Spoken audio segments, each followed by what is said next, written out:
करके लौट करके आए, तभी ऐसा आभास होने लगा और वैद्यों ने आकर के कहा, मैया खुशखबरी है, अब संतान आने वाली है।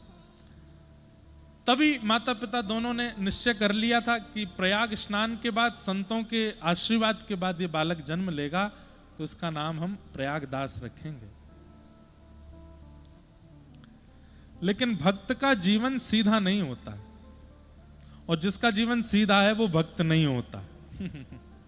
लिख लीजिएगा, भक्त का जीवन सीधा नहीं होता।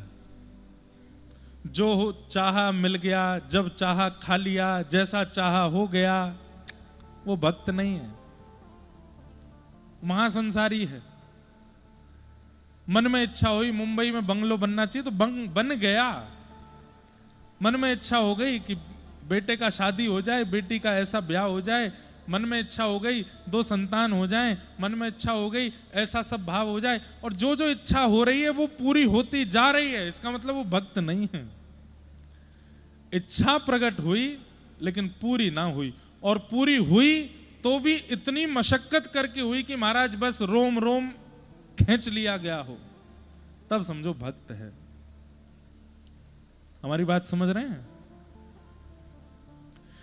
इन बातों को सुन के डर मत जाइएगा कि भक्ति मार्ग ही छोड़ दो, डरो नहीं, विश्वास चित्त में रखिएगा, ठाकुर जी सब मंगल करते हैं। पर भक्त के जीवन में अगर कुछ टेढ़ापन नहीं है तो समझो वो भक्त नहीं है।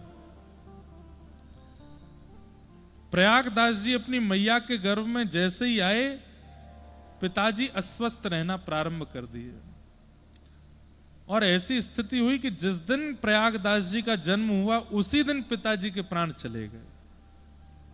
मतलब बालक का जन्म और पति की मृत्यु एक साथ।